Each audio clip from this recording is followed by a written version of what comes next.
Assalamualaikum warahmatullahi wabarakatuh. Hamidan lillahi tabaraka wa ta'ala wa musalliyan wa musalliman ala rasulillah wa la hawla wa la quwwata illa billah. Qala rabbi shrah li sadri wa yassir li amri wahlul 'uqdatam min lisani yafqahu qawli. Subhanaka la ilma lana illa ma 'allamtana innaka antal alimul hakim wa tub 'alaina innaka antat tawwabur rahim. Allahumma inni a'udzu bika an adilla aw udalla aw azilla aw uzalla aw adlima aw udlama aw ajhala aw yujhala alayya. Wa sallallahu wa sallam ala sayyidina maulana Muhammad wa ala alihi wa sahbihi walhamdulillahi rabbil alamin. A'udzu billahi minasy syaithanir rajim. Bismillahirrahmanirrahim. Awalamma asabatkum musibatun qad asabtum mithlaiha qultum anna hadha qul huwa min 'indi anfusikum innallaha 'ala kulli syai'in qadir. وما أصابكم يوم التقى الجمعان فبإذن الله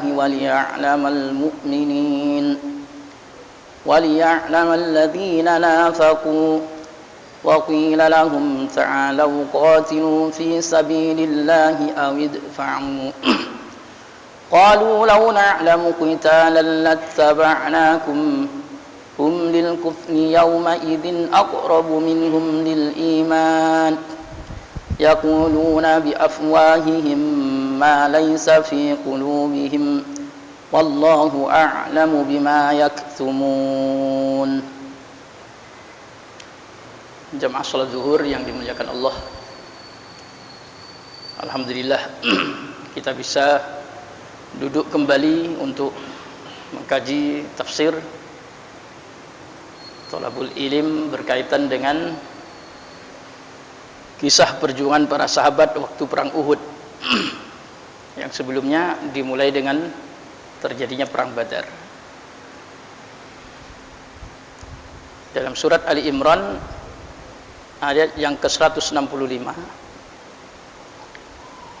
Allah Subhanahu wa taala berfirman, awalamma asabatkum musibatun qad asabatum mithlaiha qultum anna hadha. Awalamma asabatkum, awalamma mengapa? Mufassir menambah awa ajibtum, mengapa kalian heran? Asabatkum, telah menimpa kepada kalian musibatun, sebuah musibah. Qad asabtum, yang telah menimpakan siapa kalian pada musibah mislaiha, pada dua kali lipatnya. Kultum, berkata siapa kalian, anna hadza, dari mana hadza, adapun ini. Kul, katakan Muhammad, huwa, adapun ini, min indi anfusikum, itu dari sisi diri kalian sendiri. Innallaha, sesungguhnya Allah, ala kulli syai'in, atas segala sesuatu, qadirun, itu zat yang mampu. Wa ma, adapun sesuatu, asaba, yang telah menimpakum pada kalian, yaumal taqal jam'ani, pada hari iltaqa, bertemu al jam'ani, dua kelompok besar. Fa bi idznillahi, maka itu dengan izin Allah. Waliya'lama, dan agar mengetahui siapa Allah, al mu'minina, pada orang-orang yang iman. Waliya'lama, dan agar mengetahui siapa Allah, alladzina, pada orang banyak, nafaku, yang munafik, siapa alladzina. Waqila, dan dikatakan lahum, pada mereka, ta'alau, kemarilah, qatilu, berperang kalian, fi sabilillah, di jalan Allah, awidfa'u, atau membela diri kalian. Qalu, maka berkata siapa, alladzina nafaku, orang-orang munafik, lau na'lamu, andai saja tahu siapa kami, qitalan, pada perang, lattaba'na, maka sungguh kami akan ikut kum pada kalian. Hum adapun mereka lil kufri kepada kekufuran yauma idzin pada hari ini aqrabu itu lebih dekat minhum dari mereka lil imani pada keimanan. Yaquluna pada berkata siapa alladzina nafaku orang-orang munafik bi afwahihim melalui mulut-mulut mereka berkata ma pada sesuatu laisa yang tidak ada ma fi qulubihim itu di dalam hati-hati mereka. Wallahu adapun Allah a'lamu itu lebih tahu siapa Allah bima dengan sesuatu yaktumun yang menyembunyikan siapa mereka pada ma. Allah Subhanahu wa taala dalam surat Ali Imran ayat 165 ketika orang-orang iman kemudian merasa heran kenapa kok kita kalah waktu perang Uhud ya. Orang-orang Islam waktu itu kalah, kok kita kalah ya waktu perang Uhud, sampai ada 70 kaum muslimin yang terbunuh, meninggal sebagai syahid. Akhirnya Allah bilang, kok kalian heran sih terhadap musibah yang menimpa kalian, sementara kalian itu bisa menimpakan 2 kali lipatnya pada orang-orang kafir. Kapan? Waktu perang Badar orang kafir itu 70 terbunuh, 70 ditawan, berarti kan 2 kali lipatnya. Kalau waktu perang Uhud orang Islam hanya 70 yang terbunuh, tidak tertawan. Sementara orang-orang munafik, orang-orang kafir waktu perang Badar ada 70 yang terbunuh plus 70 yang ditawan. Mestinya kan nggak usah heran, artinya umat Islam masih unggul lah, karena andaikan kalah sekarang tapi sebelumnya udah menang dan menangnya lebih. Nah, ini muncul pertanyaan, anna kultum anna hadza, ini dari mana kok kita bisa kalah ini? Masalahnya apa, problemnya? Kemudian Allah bilang, kul huwa min indi anfusikum, bilang Muhammad, huwa min indi anfusikum, kekalahan itu muncul dari diri kalian sendiri, terjadi karena sebab kalian sendiri. Tapi ya namanya watilkal ayyam nudawiluha bainan nas, kemarin sudah kita pelajari, hari itu memang berganti, kadang suatu saat menang, suatu saat kalah, suatu saat di atas, suatu saat di bawah.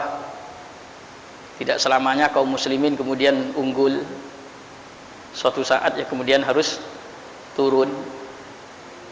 Nanti di waktunya lagi, kapan lagi kemudian kita akan unggul lagi, mereka yang kemudian apa? Berada di bawah.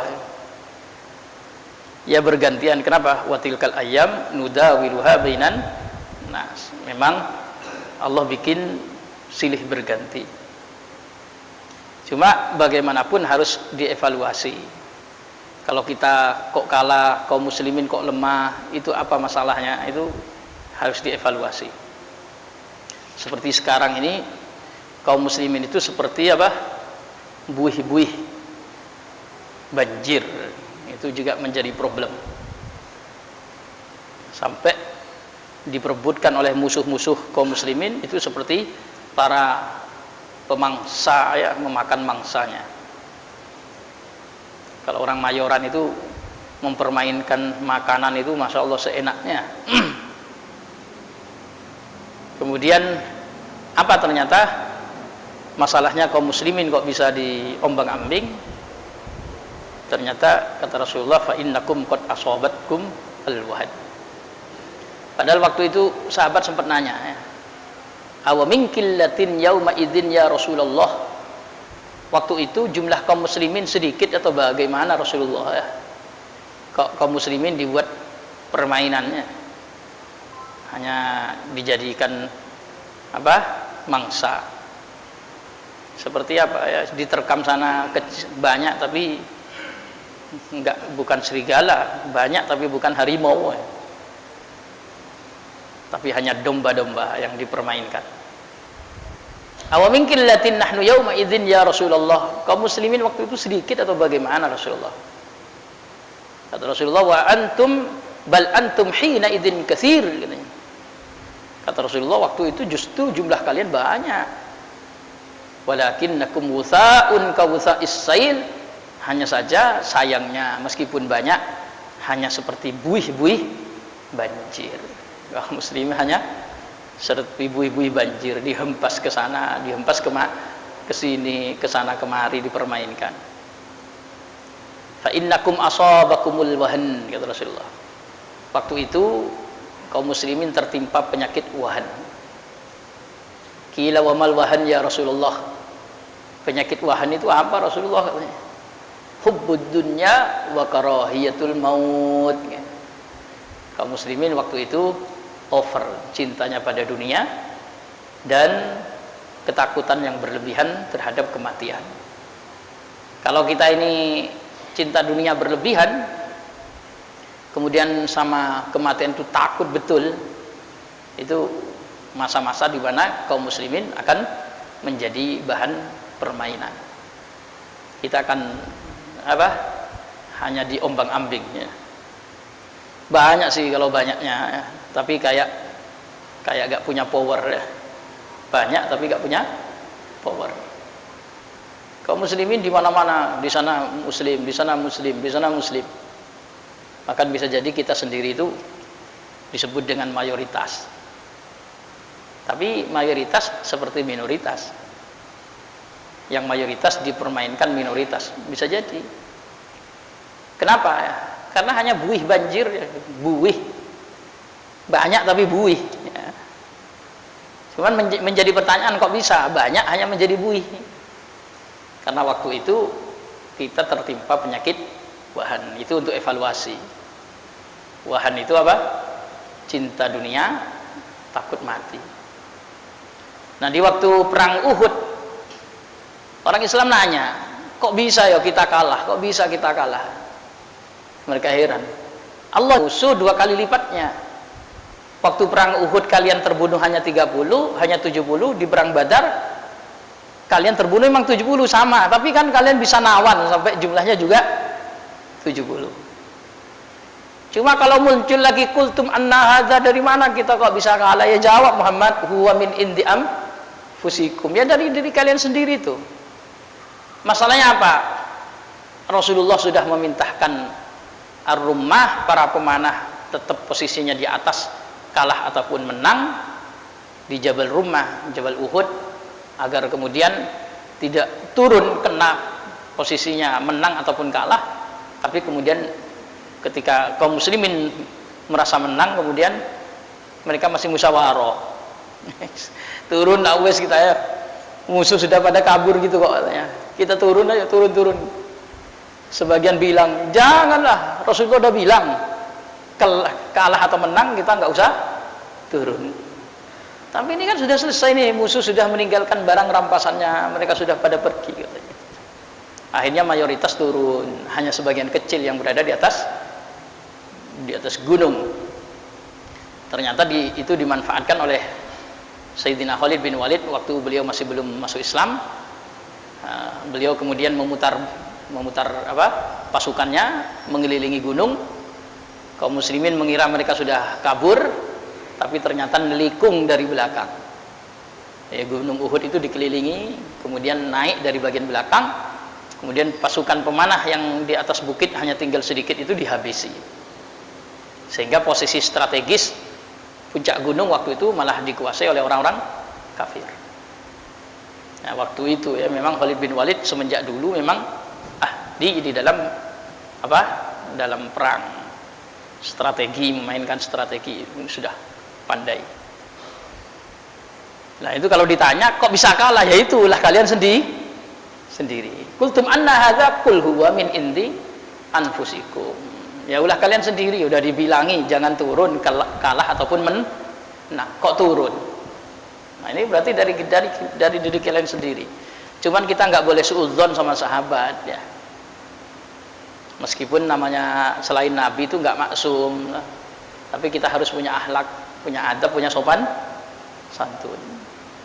Apalagi kemudian ayat sebelumnya Allah memang membiarkan kaum muslimin kalah, itu biar diantaranya ada orang yang bisa menjadi syuhada, sebagai orang yang mati syahid ya, tidak semuanya kemudian harus hidup. Ya, harus ada yang menjadi mati syahid. Nanti kalau menang terus kapan syahidnya ya? Makanya kalau ada kaum muslimin kalah ya berarti apa? Nanti ada yang mati syahid.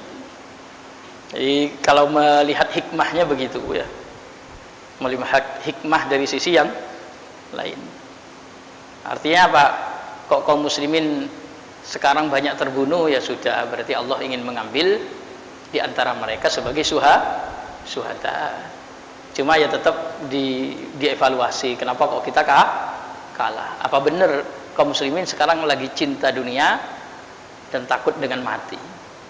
Oh, ternyata di mana-mana itu memang ketakutan dengan kematian dan kecintaan kepada dunia itu sudah melampaui batas. Ya pantas kemudian apa? Musuh sudah tidak gentar lagi kepada kaum muslimin. Innallaha, sesungguhnya Allah ala kulli syai'in qadir. Sesungguhnya Allah atas segala sesuatu itu mampu kapan umat Islam kalah dan kapan umat Islam juga menang. Wa ma asabakum yaumal taqal jam'an.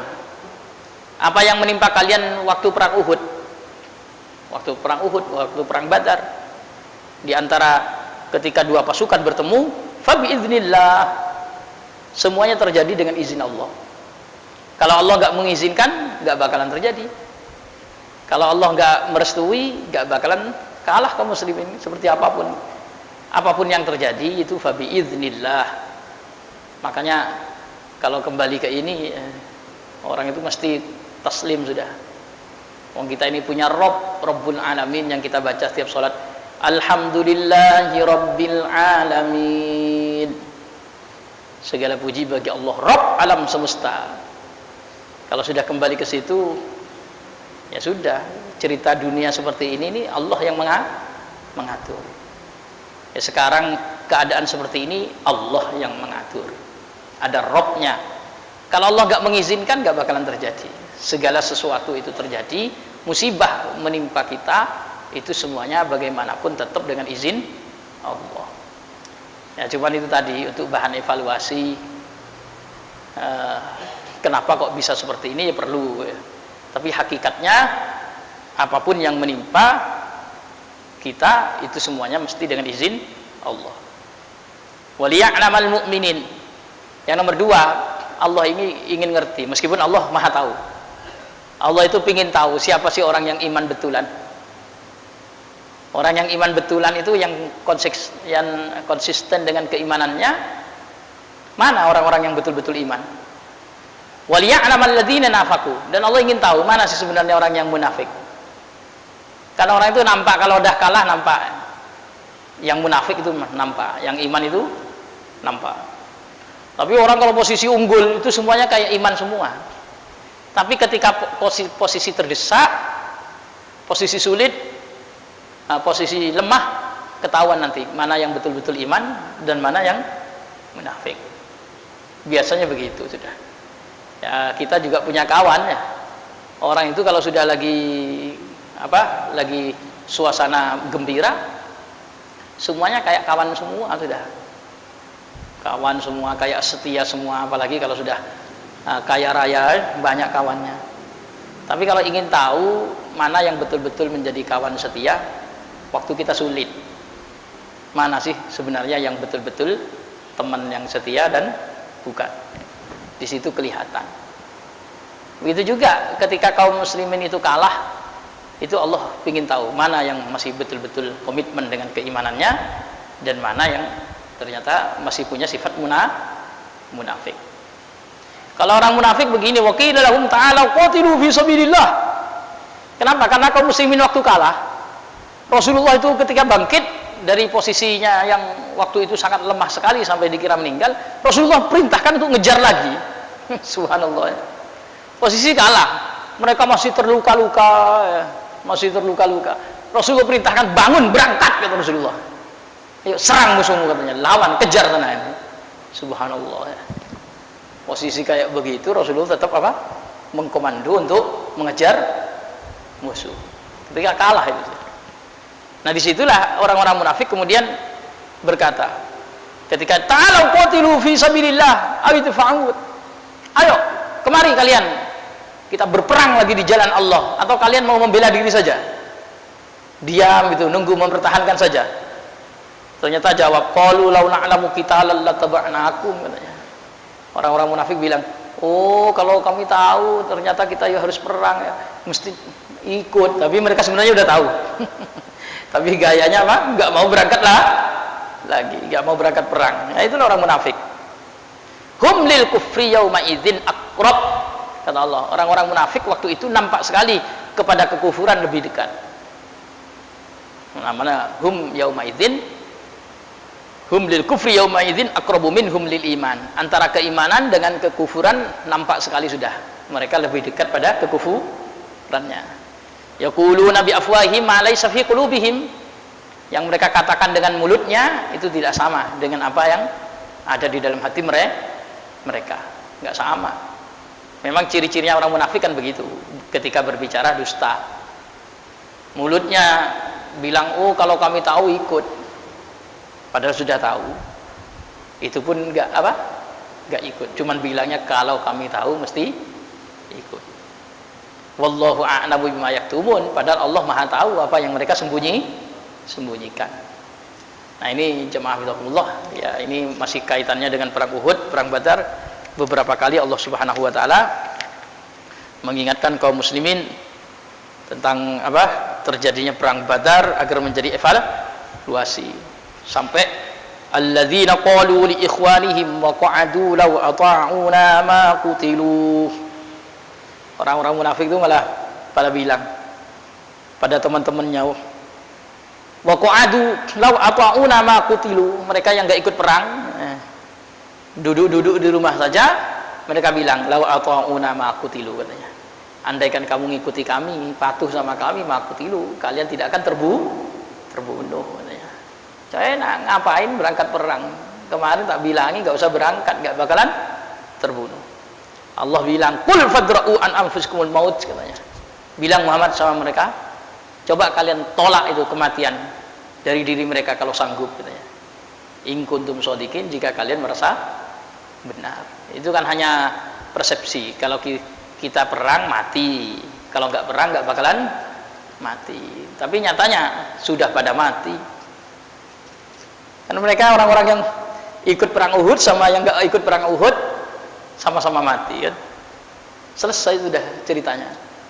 Apakah bisa, kata Allah, gara-gara nggak ikut perang kemudian kalian bisa nggak mati? Bisa nggak menolak kematian?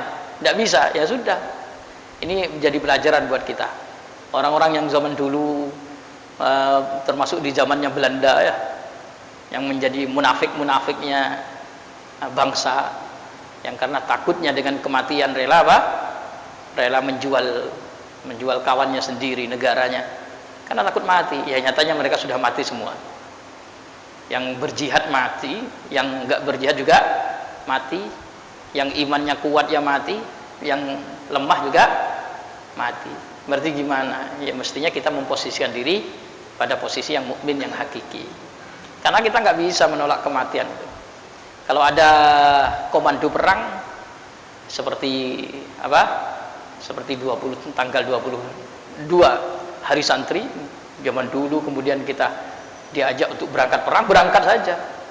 Kenapa? Yang nggak berangkat itu sudah meninggal semua. Yang berangkat meninggal, tapi yang nggak berangkat juga sudah meninggal semua, habis semuanya sudah.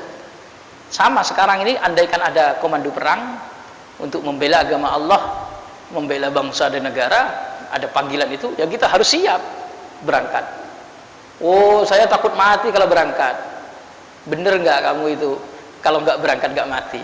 Ayo tolak kematian dari dirimu kalau sanggup, kata Allah. Kalau kau bisa membuktikan, nggak bisa kan? Jihad bukan karena perang. Memang kematian itu pasti akan menimpa siapapun. Nah, cuma perasaan kita saja kalau ikut perang itu mati.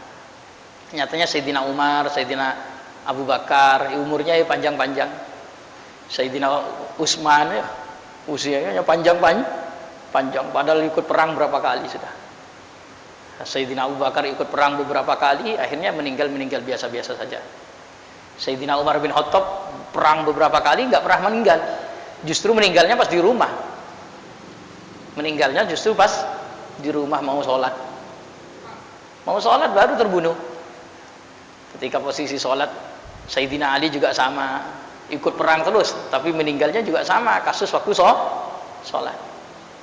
Sayyidina Utsman bin Affan ikut perang terus, tapi justru wafatnya waktu di rumah, lagi ngaji, terbunuh waktu ngaji, padahal ikut perang terus. Dan banyak juga ceritanya orang yang memang waktu ajal menjemput, belum perang, baru berangkat aja sudah meninggal. Meninggal di kendaraan itu banyak sekali. Saya kemarin dapat cerita orang umroh ya, mau berangkat ke Tanah Suci, kebetulan dia dokter. Waktu dokter dia berangkat ke Tanah Suci, ternyata meninggal di pesawat itu tertelan makan apa? Ketusuk lehernya ketusuk garpu. Kok bisa? Kebetulan ada dokter di situ. Tidak tahu gimana ceritanya makan. Garpu itu bisa ketusuk ya, sampai ke lehernya ini. Nah ini mau berangkat ke sana. Kadang orang takut mati ketika berangkat di sana, tapi justru meninggal di perjalanan. Waktu makan itu mungkin kedorong atau gimana sampai ketusuk. Nah ini karena nggak ada medis di dalam pesawat perjalanan 9 jam, nah, itu nggak tertangani, meninggal dunia. Hasil namanya kematian itu bukan karena perang, bukan karena jihad, bukan karena apa. Makanya ketika orang munafik bilang, oh kalau kamu ngikut kami, duduk saja di rumah, nggak usah ikut perang, mestinya nggak bakalan terbunuh. Salahnya katanya ikut perang. Allah bilang, kul fadra'u an anfusikumul maut in kuntum shodiqin. Bilang Muhammad sama yang ngomong kayak begitu, ayo siapa yang bisa nolak kematian? Kalau bisa katanya. Siapa yang bisa menolak kematian? Jawabannya nggak ada yang bisa. Alhasil kesimpulannya, apapun yang menimpa kaum muslimin waktu perang Uhud itu tidak terjadi kecuali dengan izin Allah Subhanahu wa taala. Dan kalaupun kaum muslimin pernah kalah waktu perang Uhud, tidak usah terlalu dilebih-lebihkan, karena kemarinnya kan sempat menang, bahkan bisa 2 kali lipatnya. Terbunuh 70 di waktu perang Uhud, tapi di perang Badar juga 70 orang-orang kafir terbunuh. Bahkan kaum muslimin waktu perang Badar itu masih bisa mendapatkan tawanan sebanyak 70 orang, yang nanti di situ menjadi banyak hal. Akhirnya kaum muslimin bisa banyak yang bisa baca tulis dan seterusnya dari tawanan-tawanan perang itu. Kemudian kalau masih muncul pertanyaan, kenapa kok kalah? Ya mesti dievaluasi, itu ulah kalian sendiri. Rasulullah sudah bilang, jangan turun kok malah turun. Kalah menang jangan turun, malah turun. Yaitu evaluasinya. Lagian Allah juga ingin tahu siapa yang orangnya iman betul dan mana yang munafik. Meskipun hakikatnya Allah sudah tahu, tapi dengan kejadian itu akhirnya nampak siapa yang betul-betul setia dan siapa yang munafik dengan kejadian perang Uhud. Ya itu sudah. Mudah-mudahan kita diberi keimanan yang sempurna oleh Allah Subhanahu wa taala, memiliki komitmen dalam beragama yang serius. Kemudian mudah-mudahan kita juga dimatikan dalam keadaan husnul khotimah. Amin Allahumma amin. Sampai di sini ada yang ditanya? Kalau nggak ada kita cukupkan dulu. Insyaallah besok. Nah, insyaallah besok masih berjumpa lagi. Nggak ada yang ditanyakan? Cukup ya? Subhanakallahumma bihamdik asyhadu an la ilaha illa anta astaghfiruka wa atubu ilaik. Assalamualaikum warahmatullahi wabarakatuh.